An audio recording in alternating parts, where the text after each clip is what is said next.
Hakkab jälle pihta. Järjekordne loeng Iisraelile vaoshoituse kohta. Järjekordne rahvusvaheliste häälte koor, kes nõuab pingete leevendamist.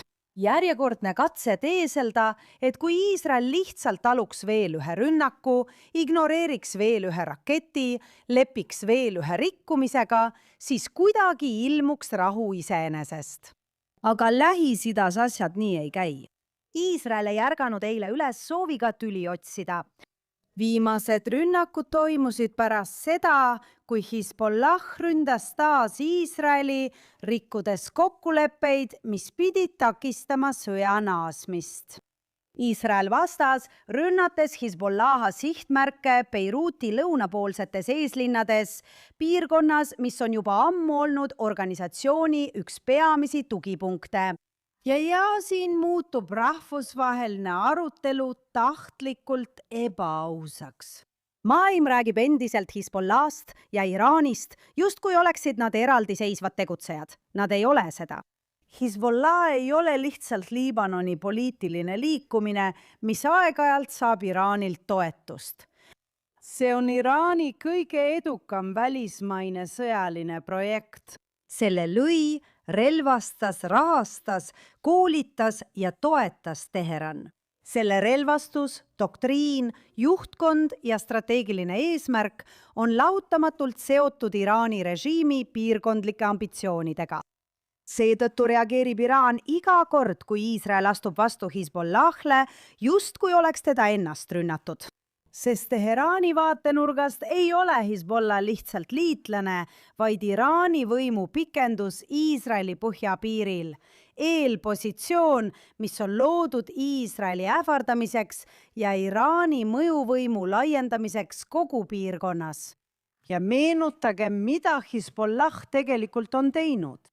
Alates 8. oktoobrist 2023 on Hezbollah tulistanud Iisraeli suunas üle 17 000 raketi, juhitava raketi ja drooni. Terved kogukonnad kogu Põhja-Iisraelis jäid tühjaks. Tuhanded tsiviilisikud pidid oma kodudest lahkuma. Pered veetsid kuid pommivarjendite ja ajutiste elamispindade vahel liikudes. Koolid suleti. Ettevõtted läksid pankrotti. Lapsed kasvasid üles pideva sireenide huilgamise saatel. Need ei olnud rünnakud kaugete sõjaliste positsioonide vastu. Need olid rünnakud tsiviilelanike kogukondade, linnade, asulate ja perekondade vastu, kelle ainus süü oli elamine Põhja-Iisraelis.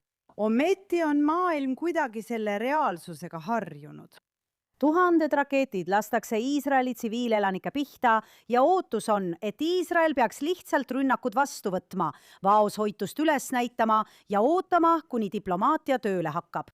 Aga lõpetamata sõjad ei jää lõpetamata. 20 aastat ütles rahvusvaheline kogukond Iisraelile, et nad peavad leppima Hezbollah sõjalise ülesehitusega, taluma rakette, taluma tunneleid, taluma Iraani armeed, mis istub meie põhjapiiril, kuigi sellel on teine nimi. Iga relvarahu esitleti lahendusena. Iga diplomaatilist algatust kiideti kui läbimurret. Ja iga kord kasutas Hezbollah seda hingetõmbeaega, et end uuesti relvastada, ümber rühmituda ja valmistuda järgmiseks ringiks. See on viimase 2 aastakümne õppetund. Heidutus toimib ainult siis, kui rikkumistel on tagajärjed. Suveräänne riik ei saa lubada, et Iraani toetatud relvarühmitus tulistab tuhandeid rakette tema kodanike pihta ilma vastuseta. Ükski demokraatia maailmas ei aktsepteeriks sellist olukorda. Ükski valitsus ei ütleks sadadele tuhandetele oma kodanikele, et nad peavad määramatuks ajaks elama rünnakuohu all, ilma et midagi selle ohuallika vastu ette võetaks. Ja pärast 7. oktoobrit sai Iisrael valusa õppetunni. Kui vaenlased kuulutavad avalikult oma kavatsusi, on ohtlik eeldada, et nad bluffivad. Tragöödia seisneb selles, et mitte midagi sellest poleks pidanud juhtuma. Liibanon väärib tulevikku, mis on vaba Hezbollah domineerimisest. Iisraellased väärivad elu ilma rakettideta, mis on suunatud nende kodudele. Piirkond väärib võimalust stabiilsuseks ja lõitsenguks. Aga stabiilsust ei saa rajada fiktsioonile, et Hezbollah on iseseisev tegutseja.